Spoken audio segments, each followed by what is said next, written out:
Segunda de Samuel, el segundo libro de Samuel, capítulo 11, segundo de Samuel 11.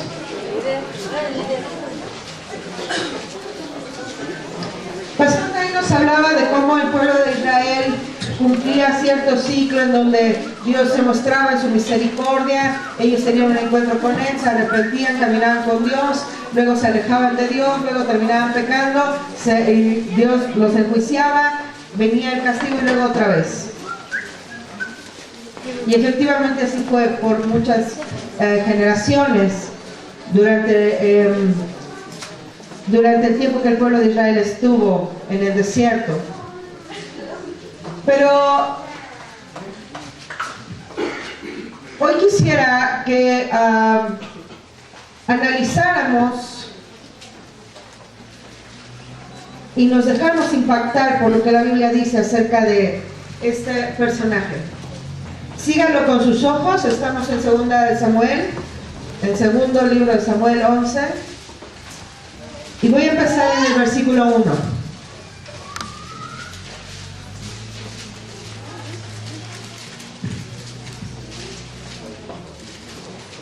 ¿Está listo? Ok. Aconteció al año siguiente, en el tiempo que salen los reyes a la guerra, que David envió a Joab y con él a sus siervos y a todo Israel, y destruyeron a los amonitas y sitiaron a Rabá. Pero David se quedó en Jerusalén. Y sucedió un día, al caer la tarde, que se levantó David de su lecho y se paseaba sobre el terrado de la casa real, y vio desde el terrado a una mujer que se estaba bañando, la cual era muy hermosa. Envió David a preguntar por aquella mujer, y le dijeron: aquella es Betsabé, hija de Eliam, mujer de Urías Eteo. Y envió David mensajeros, y la tomó, y vino a él, y él durmió con ella. Luego ella se purificó de su inmundicia y se volvió a su casa. Y concibió la mujer, y envió a hacerlo saber a David, diciendo: estoy encinta. Entonces David envió a decir a Joab: envíame a Urías Eteo. Y Jehová envió a Urías a David. Cuando Urías vino a él, David le preguntó por la salud de Joab y por la salud del pueblo y por el estado de la guerra. Después dijo David a Urías: desciende a tu casa, lava tus pies. Y saliendo Urías de la casa del rey, le fue enviado presente de la mesa real. Mas Urías durmió a la puerta de la casa del rey con todos los siervos de su señor, y no descendió a su casa. E hicieron saber esto a David, diciendo: Urías no ha descendido a su casa. Y dijo David a Urías: ¿no has venido de camino? ¿Por qué pues no descendiste a tu casa? Y Urías respondió a David: el arca e Israel y Judá están bajo tiendas, y mi señor Joab y los siervos de mi señor en el campo, y había yo de entrar en mi casa para comer y beber y a dormir con mi mujer. Por vida tuya y por vida de tu alma, que yo no haré tal cosa. Y David dijo a Urías: quédate aquí aún hoy, y mañana te despacharé. Y se quedó Urías en Jerusalén aquel día y el siguiente, y David lo convidó a comer y a beber con él hasta embriagarlo. Y él salió a la tarde a dormir en su cama con los siervos de su señor, pero no descendió a su casa. Venida la mañana, escribió David a Joab una carta, la cual envió por mano de Urías, y escribió en la carta diciendo: pongan a Urías al frente en lo más recio de la batalla, y retírense de él para que sea herido y muera. Hasta ahí. Interesante esta porción escritural, porque si usted lee segundo libro de Samuel, usted se va a dar cuenta que para cuando llegamos a esta porción, David tiene un trasfondo bastante victorioso. David había sido elegido entre todos sus hermanos como el rey cuando él no parecía pintar para rey. había peleado con el león, con el oso, pero justamente en segunda de Samuel había vencido a Goliat, poniendo por el frente el nombre de Dios, con más fe que el pueblo completo. David había sido ungido como rey. Ya para segunda de Samuel había muerto Saúl. David había vengado la muerte de Saúl, reconociéndolo como un ungido, como el rey. Es decir, David se había mostrado moralmente correcto. No solo eso, como rey había varias veces consultado a Dios y Dios le había respondido para salir a la batalla y le había dado victoria tras victoria. Para cuando llegamos a esta porción escritural, todavía encima de que después de que muere Saúl, unos no reconocen a David como rey y levantan a un descendiente de Saúl como rey. Y entonces se parte Israel y la parte de Judá la reina David y la otra parte la reina este rey que levantó a Abner y cosas así. Ya para este entonces habían matado a este rey. Esta porción de Israel se une al reinado de David y juntos habían salido a la batalla consultando a Dios y Dios les había dado la victoria. Una tras otra, victoria tras victoria. David se había mostrado compasivo al encontrar a Mefiboset, que es un descendiente de Saúl, el único que quedaba, y le regresa una parte de su heredad y le dice: de mi cuenta corre que no te falte nada. Esta es la estructura emocional y espiritual de David. Entonces nadie se hubiera imaginado que una mañana así por ocio se hubiera fijado en una mujer. Y acá es el pecado, ve lo que está pasando. Si tú lees segunda de Samuel, narra que David había tenido varios hijos con varias mujeres y Dios no lo había visto mal, porque eran sus esposas, habían sido mujeres solteras con las cuales él se había casado, y hasta ese punto Dios lo había permitido. ¿Cuál es el punto entonces acá con Betsabe? Algo muy interesante. Era casada. Era casada y la escritura es muy enfática en que era Urías el Eteo, es decir, no era israelita, pero peleaba con las tropas israelitas. Y dice ahí que él estaba casado con una hija de Jerusalén, por eso de ella sí dice de quién era hija. ¿Se fija? ¿Sí me está pescando la idea o ya se durmió? Ella sí era israelita, ella sí conocía a Dios y ella sí sabía de Jehová y de las leyes morales de Jehová. Él no, pero él había hecho juramento y lo respetaba. Y estaba peleando por un pueblo que no era el suyo, Urías el Eteo. David, en un momento, yo le pido que vaya ahí a donde estábamos leyendo, al 11:1. Quiero que vea qué interesante que la escritura dice: y aconteció al año siguiente, en el tiempo que los reyes salen a la guerra. Si quieres subrayar, en el tiempo que los reyes salen a la guerra. Y abajito dice: pero David se quedó en Jerusalén. Ahora, hasta ahí, si usted ve el versículo, dice: Joab y con él sus siervos a todo Israel, y destruyeron a los amonitas y sitiaron a Rabá. O sea, Dios no se enojó porque David descansara, todavía les dio la victoria. y todavía los dejó avanzar en la victoria hacia otro pueblo. ¿Sí lo vas siguiendo? Entonces, interesante. ¿Se oye? Ay, sí, hasta yo me oí. Entonces, acá el problema no es tanto que David dijera, chao, estoy un poco cansado, voy a descansar, sino que en medio del descanso se dejó arrastrar por una tentación. Él había peleado con el león, con el oso, había vencido a Goliat. Dice la escritura que con su propia espada de Goliat lo degolló y le llevó la cabeza a Saúl y le dijo, ahí está. Pero no pudo vencer sobre la tentación. Qué interesante.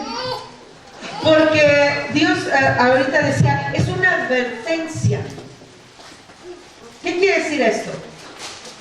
Que no importa el tiempo que hayas caminado en victoria, no importa que... pregunta aquí. Mucha gente dice, cayó en pecado porque realmente no amaba a Dios esa persona. Pregunta, ¿David amaba a Dios? La escritura lo define como un hombre conforme al corazón de Jehová. Es decir, no, que la gente pequemos no es que no amemos a Dios, es que no resistimos la tentación. Este era un hombre poderoso espiritualmente, poderoso físicamente, poderoso económicamente, poderoso moralmente. ¿Qué le pasó? ¿Qué le pasó? Ahora, yo quiero que vaya, ahorita vamos a ver el resto de la historia, pero quiero que vaya al versículo 27, de ahí mismo, de 2 Samuel 11. Ahí narra toda la planeación, David, o sea, impresionante, ¿no? Porque David fraguó toda una santa de intrigas y de traiciones, y veo la cuestión. Pero en el versículo 27 dice, y pasado el otro día David y lo trajo a su casa y fue ella a su mujer, y le dio a luz un hijo. Mas esto subrayelo. Mas esto que David había hecho fue desagradable ante los ojos ¿de quién? De Jehová.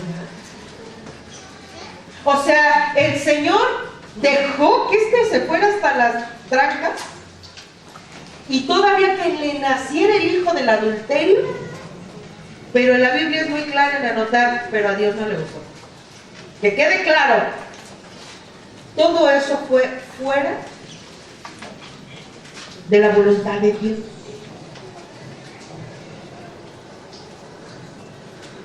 Yo quiero que vayan pensando esa área de su vida que probablemente en los libros del Señor está escrito por ahí y a Dios no le agradó lo que hizo Iramelia. ¿Lo tienen por ahí? ¿Ya lo localizó? Bueno, acá la cuestión es que nosotros sí creemos que usted ame a Dios realmente. De todo corazón yo le creo cuando usted dice, yo amo a Dios y yo me esfuerzo y Dios me sanó y Dios me ha reestructurado, Dios me provee, y sabe que yo le creo. Pero eso no garantiza que usted no esté en una situación desagradable a los ojos de Jehová y la consecuencia sea llevada a cabo.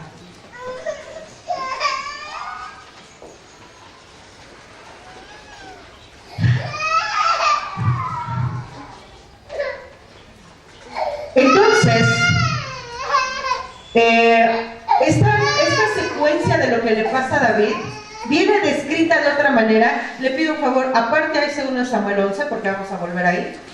Y vayamos corriendo a Santiago 1. Aquí en Santiago, bueno, ¿está usted de acuerdo que el segundo libro de Samuel es Antiguo Testamento? Este es nuevo, para que no haya de que no, que sí, que mira, que la teología sale. En Santiago 1 viene descrito este proceso del pecado de una manera más enfática, Pero quise poner, creo Dios me dio el ejemplo de David, porque David era un hombre, bien, imagínense qué poderoso fue, que dice la escritura que las canciones que él tocaba y cantaba hacía que los demonios dejaran de atormentar a Saúl. Así de poderoso el chamaco. Dios había bendecido sus manos y él había sido muy cuidadoso con no herir, con no transgredir la soberanía de Saúl. Era un hombre moralmente correcto. ¿Qué le pasó? ¿Qué sucedió? Yo le voy a decir ahorita, en mis palabras, ¿qué sucedió? Ahorita lo vamos a ver con la escritura. ¿Qué pasó? Escúchame. Dentro de nosotros hay mucha maldad. Y por más que tengamos todo un currículum de victorias y de presencia de Dios y de comunicación con Dios y de profecías y de victorias y de logros en Cristo, eso no garantiza que en un descuido puedas caer hasta lo más bajo. Puedas tú y pueda yo caer hasta lo más bajo. Este hombre tenía un currículum que, discúlpeme, pero yo no le llego ni a los talones. ¿Usted sí? ¿Alguien de aquí dice, no, yo sí me doy un entre con David? Tenía un currículum impresionante el Señor. Pero cuando cayó de una manera pero fea. No solamente en adulterio, sino que se lo quería champar el hijo al marido. Y luego, como no le salió, planeó su muerte. Y la llevó a cabo. Y todavía encima se hizo el que, ay, qué lástima que se murió. Tú hazle luto a tu marido y luego, ay, yo voy por la viuda. No se preocupen, yo la atiendo. Así, o sea, hipócrita, falso, inmoral. O sea, gacho. ¿Qué le pasó? Un hombre conforme al corazón de Jehová, que tenía esa calidad de unción y de moral. ¿Qué le sucedió? Santiago lo describe así. Vamos. 1:12. No sé cómo diga su Biblia. En mi Biblia, ese capítulo, a partir del 12 dice, amar a Dios en medio de las pruebas. Soportando las pruebas. ¿Cómo? Enfrentando las pruebas. ¿Otra? Pruebas y tentaciones. Pruebas y tentaciones. Las bendiciones de las pruebas. ¿Alguien más? Victoria en la prueba. Este autor de Santiago describe lo que le pasó a David de una forma majestuosa. Miren, bienaventurado el varón que soporta la tentación, porque cuando haya resistido la prueba, recibirá la corona de la vida que Dios ha prometido a los que le aman. O sea, no dice que la prueba no va a venir a los que le aman. ¿Se fija? A los que lo aman también van a venir pruebas contra esas personas, pero aquí dice que bendecido, eso significa bienaventurado, doblemente bendecido, el varón que soporta la tentación. Y esta palabra soporta es interesante, porque a mí me gusta siempre ejemplificarlo, porque diría mi esposo, si no se acuerda de la predicación, se acuerda del ejemplo. Ven, María, ayúdanos. La tentación en primera no va a ser de tu tamaño, siempre va a ser más grande que tú.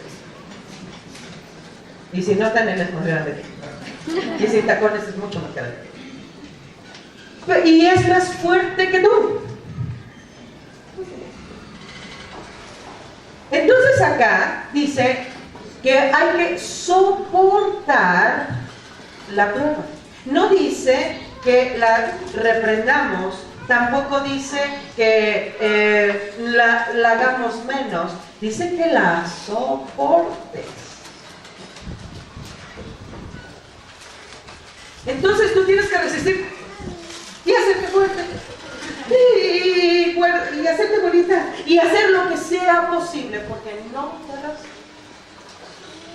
Ahora, ¿cómo vamos a resistir la prueba si no estamos alimentados? Y te apuesto que el mismo empujón se lo dan a Mariana y me la sacan volando por allá, porque ella está delgadita. Ahora, transportémoslo eso al área espiritual. Si tu espíritu está delgadito y flaquito, cuando venga una prueba de este tamaño, te va a sacar volando, te va a arrastrar.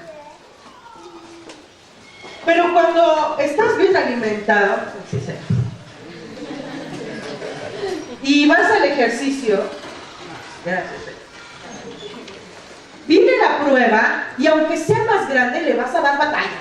Y no te va a arrastrar, le vas a presentar batalla y luchas. Por eso la palabra que aquí usa la escritura es soporta la tentación. No te hagas el valiente. Ni es cierto que somos tan aguerridos como decimos. Acá dice que la persona tiene que soportarla. Y esa palabra significa aguantar algo que no es agradable. Entonces, tienes que estar consciente que para no caer en la tentación, tienes que hacer cosas desagradables, como que decir no gracias. Ser rechazado a veces por decir no gracias. Ponerle límites a la gente y entonces dicen, ya se volvió payaso. Ya no los invites porque son payasos, ya se fanatizaron. Y acá dice, y la palabra soportar implica esa parte desagradable de aguantar algo. Pero acá dice que si tú logras hacer eso, Dios te va recibirá la corona de la vida. Y esta porción que dice la corona de la vida no solo habla de la salvación, sino que la palabra original griega se refiere a tener una buena calidad de vida en la tierra. Entonces dice, si tú soportas las tentaciones, vas a tener una buena calidad de vida en la tierra. Si tú te aguantas la tentación de volver al alcoholismo, vas a tener una buena calidad de vida. Si tú soportas la tentación de caer en relaciones codependientes, vas a tener una buena calidad de vida. Si tú soportas la tentación de ser violento y grosero en tu casa, vas a tener una buena calidad de vida. Si tú soportas la tentación de hacer las cosas conforme a lo que no dice la Escritura, vas a tener una buena calidad de vida. Eso nos está diciendo esta porción. Y dice acá, cuando alguno es tentado, no diga que es tentado de parte de Dios. Me gusta, porque en las consejerías hemos escuchado frases como, yo le he pedido a Dios que me quite estas ganas de regresar al alcohol. Yo le he pedido a Dios que me quite de enfrente a todas las mujeres, a todos los hombres. Eso no va a pasar. Porque en primera Dios no es el que te está tentando. Porque Dios no puede ser tentado por el mal, ni Él tienta a nadie. Sino que cada uno es tentado cuando de su propia concupiscencia es atraído y seducido. ¿Qué quiere decir esto? El punto débil de David eran las viejas. Y era promiscuo. Nada más que hasta este punto había sido suficientemente moral para agarrarse a las solteras y casarse con ellas. Pero al no tener cuidado de esta situación personal, pasó al siguiente nivel, cual no me importa quién es, ni está casada, se me antojó y yo la quiero para ella. Y tengo el poder para que me diga que sí. ¿Le ha pasado?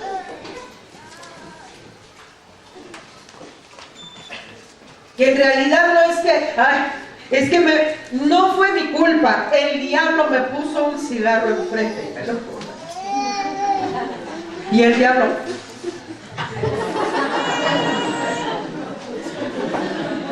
por ahí se oye desde las tinieblas, ¡sapo!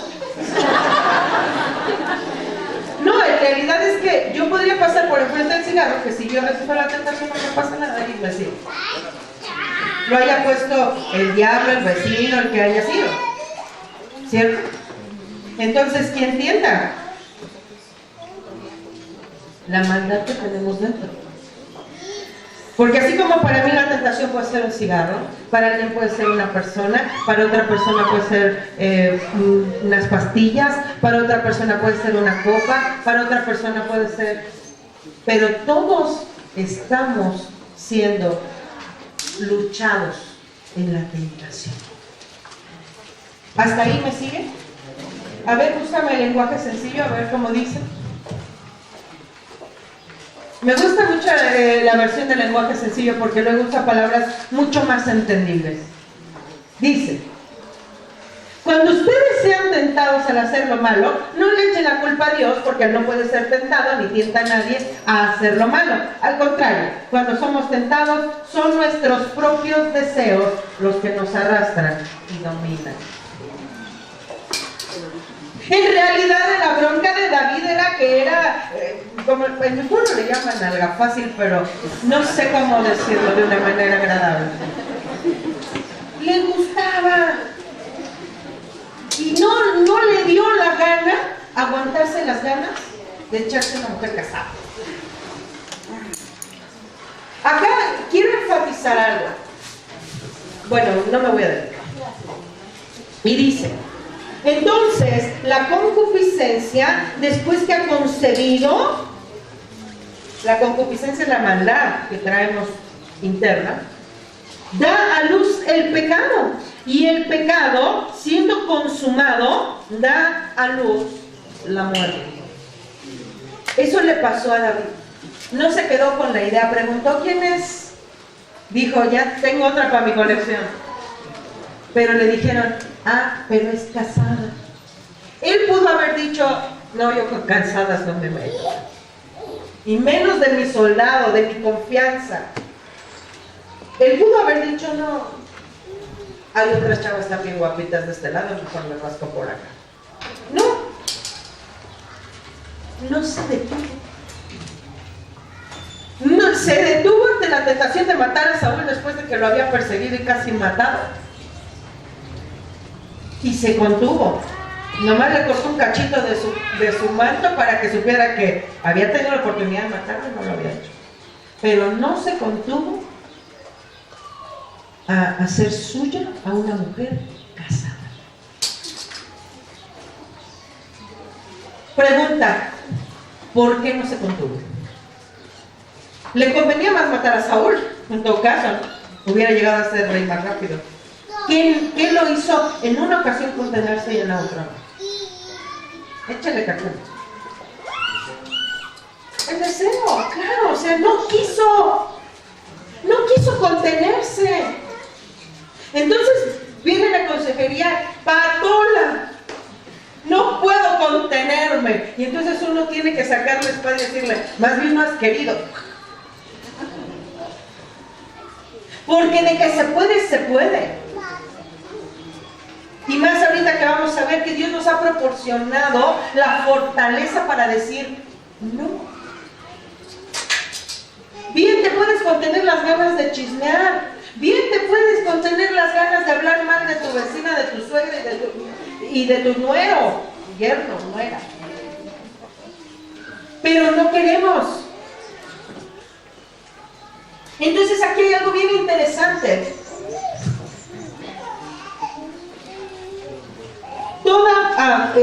Dar a luz la muerte. Amados hermanos míos, no se equivoquen, no erréis. Toda buena dádiva y todo don perfecto desciende de lo alto, del Padre de las luces, en el cual no hay mudanza ni sombra de variación.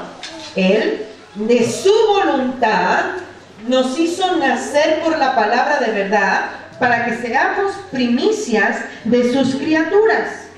Por esto, mis amados hermanos, todo hombre sea pronto para oír, tardo para hablar y tardo para enojarse, porque la ira del hombre no obra la justicia de Dios. Por lo cual, o sea, ya les dijo todo en la flor. Ahora les dijo, por eso, Desechen toda inmundicia y abundancia de malicia. Reciban con mansedumbre la palabra implantada, la cual puede salvar sus almas. Pero sean hacedores de la palabra y no solo oidores, engañándose a ustedes mismos. Esto está muy claro. Nos está diciendo: tú ve a la iglesia y después de que hayas tenido tantas victorias, no te confíes, porque si no has desechado de ti la maldad que dentro de ti hay, vas a ser tentado y un día vas a decidir caer.